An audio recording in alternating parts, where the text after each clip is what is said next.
Morning students आज का जो हमारा पेपर है वो HCS का पेपर है।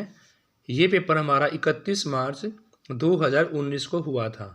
HCS पेपर 31 मार्च 2019। तो शुरू करते हैं स्टूडेंट्स इसके क्वेश्चन। देखो सबसे पहले क्वेश्चन दिया गया है, हरियाणा में पैदा की जाने वाली 3 मुख्य खरीफ की फसलें पूछी गई हैं। हरियाणा में पैदा की जाने वाली 3 प्रमुख खरीफ की फसलें, क्योंकि हमारी फसल 3 प्रकार की होती हैं, खरीफ, रबी और बीच में उनके जायद की फसलें। रबी सर्दी वाली, खरीफ गर्मी वाली और जो बीच में नकदी फसलें होती हैं जिनको हम जायद की फसलों के नाम से जानते हैं, जैसे ककड़ी, खीरा, तरबूज, ये फसलें हमारी जायद की फसलों के अंदर आती हैं। लेकिन यहाँ पूछी गई है खरीफ की, तो धान, गन्ना और कपास। धान, गन्ना, कपास किसके अंदर आएगा भी हमारा खरीफ फसलों के अंदर। और अगर यहाँ पर गेहूँ होता रबी फसल के अंदर।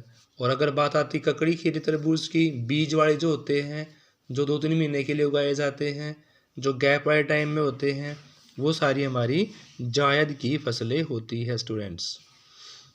नेक्स्ट है, ब्लैक कॉटन मृदा को इस रूप में भी जाना जाता है।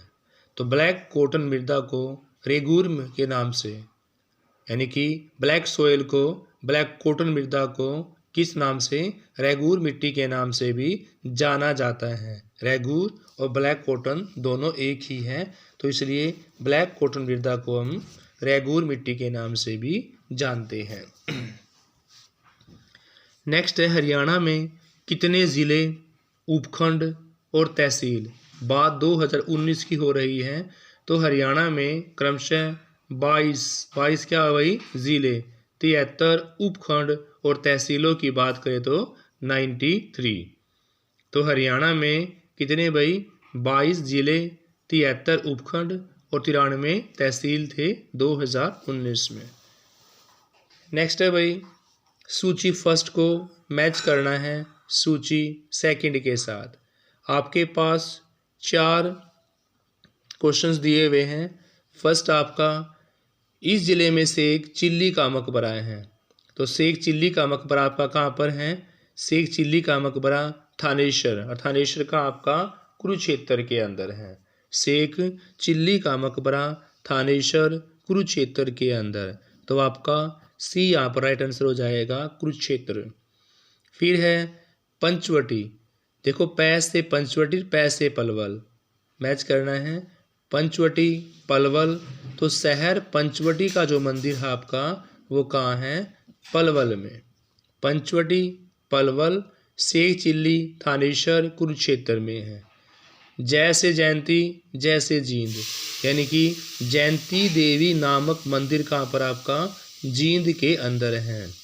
जयंती देवी का जो मंदिर है कहाँ पर आपका, वो जींद के अंदर है। तो जींद, जयंती जींद में। और खोखरा कोट, पुराने शहर खोखरा कोट से संबंध कौन आपका, रोहतक है। तो खोखरा कोट के सिक्के कहाँ से मिले हैं, रोहतक से मिले हैं। शेख चिल्ली का कुरुक्षेत्र थानेश्वर, पंचवटी पलवल, और भाई जैसे जयंती देवी का जींद के अंदर है। तो इसलिए आपका ए राइट आंसर होगा बच्चों। फिर अभी अगला क्वेश्चन, सूची फर्स्ट को सेकंड से मैच ही करना है। यहाँ पर सूची फर्स्ट में आपको विकल्प दिए गए हैं, करनाल, हिसार, अंबाला, रोहतक। सूची सेकंड में जींद, सिरसा, पानीपत, कैथल, झज्जर, भिवानी, कुरुक्षेत्र, यमुनानगर दिए हुए हैं। तो सूची फर्स्ट को सेकंड के साथ मैच करना है कि किसके अंदर कौन कौन से ज़िले आते हैं, डिविजन्स मैच करनी है। तो अभी करनाल के अंदर आपका आता है, करनाल के अंदर आएंगे पानीपत और कैथल। करनाल के अंदर पानीपत और कैथल आएगा। फिर हिसार के अंदर क्या आता है, हिसार के अंदर आपका जींद और सिरसा आता है। करनाल के अंदर पानीपत और कैथल, हिसार के अंदर जींद और सिरसा। अंबाला की बात करें तो अंबाला के अंदर कुरुक्षेत्र और यमुनानगर आता है। कुरुक्षेत्र और यमुनानगर आएगा। रोहतक बचा, तो रोहतक किसके साथ आएगा भाई, झज्जर और भिवानी के साथ आएगा। किसके साथ? झज्जर और भिवानी के साथ। तो आपका फर्स्ट किससे मैच हो जाती है? आपकी बी के साथ। फर्स्ट की मैचिंग बी के साथ। सेकंड की मैचिंग किसके साथ भाई? ए के साथ। सेकंड की ए के साथ। और थर्ड की मैचिंग किसके साथ? डी के साथ। और बचा कौन सा आपका रोहतक? उसकी मैचिंग किसके साथ भाई? सी के साथ, झज्जर भिवानी। आगे क्वेश्चन शुरू करते हैं भाई। नेक्स्ट है, रजिया सुल्तान कहाँ हारी और कहाँ उनकी हत्या हुई? तो स्टूडेंट्स, रजिया सुल्तान मुस्लिम शासक जो लेडीज में उसका नाम सबसे आगे गिना जाता है रजिया सुल्तान जी का। और इनका शासनकाल जो माना गया है वो 1236 से 1240 तक का माना गया है। 1236 से 1240। और इल्तुतमिश की रजिया सुल्तान बेटी थी और इसका विवाह अल्तुनिया के साथ हुआ था, बठिंडा के सरदार अल्तुनिया के साथ। और बेटी किसकी? इल्तुतमिश की। रजिया सुल्तान का समयकाल 1236 से 1240। और इनकी हत्या डाकुओं द्वारा कैथल में कर दी गई थी। और कैथल में इनकी हत्या करने के कारण इसकी का जो मज़ार है वो कहाँ बनी हुई है? कैथल के अंदर ही बनी हुई है। तो इसलिए इसका डी राइट आंसर होगा स्टूडेंट्स। रजिया सुल्तान हारी और हत्या उनकी कैथल के अंदर ही की गई। नेक्स्ट है, हरियाणा की पक्की सड़कों की कुल लंबाई पूछी गई है। 2019 के पेपर में हरियाणा में कुल पक्की सड़कों की लंबाई 26,131 किलोमीटर है। 26,131 किलोमीटर है। हरियाणा में पक्की सड़कों की लंबाई 26,131 किलोमीटर है। हरियाणा शहरी विकास प्राधिकरण HSBP में क्या क्या आएगा? यानी कि हरियाणा शहरी विकास प्राधिकरण के अंदर इन चारों में से कौन सा आएगा 2019 के अकॉर्डिंग? तो भाई हरियाणा शहरी विकास प्राधिकरण के अंदर 5 जोन प्रशासक आते हैं, 7 संपत्ति के अधिकारी होंगे और 13 सहायक अधिकारी थे। 2019 HCS में भाई 5 जोनल प्रशासक, 7 संपत्ति अधिकारी और 13 सहायक अधिकारी इसके अंदर आते हैं स्टूडेंट्स। नेक्स्ट है, इनमें से खरीफ फसल नहीं है।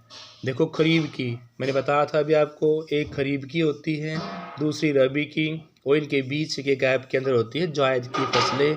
तो खरीफ फसल नहीं है। सरसों जो आपकी होती है वो रबी में आती है, और गेहूं भी किस में आता है? रबी के अंदर आता है। धान और ज्वार किसके अंदर आते हैं भाई? खरीफ फसल के अंदर ही आते हैं। गर्मी वाला सीजन जो होता है ज्वार धान, लेकिन यहाँ नहीं पूछा है तो क्या आएगा आपका? सरसों, क्योंकि सरसों किसके अंदर आती है? सरसों रबी के अंदर आती है। नेक्स्ट है, हरियाणा के 21 ज़िले में से ऐतिहासिक GT रोड नहीं गुजरता है। यानी कि आपका NH44 है, जो आपका NH1 और 2 को जोड़ के बनाया गया है NH44। तो उसमें 21 ज़िले थे उस टाइम, बात हमारी 22 ज़िलों की हो रही है। तो उसमें से ऐसे ज़िले का नाम बताना है जो GT रोड से नहीं टच करता, नहीं GT रोड वहाँ से गुजरता।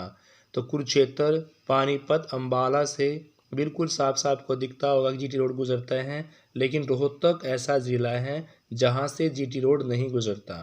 तो इसका आंसर आपका ए होगा, GT रोड रोहतक से नहीं गुजरता।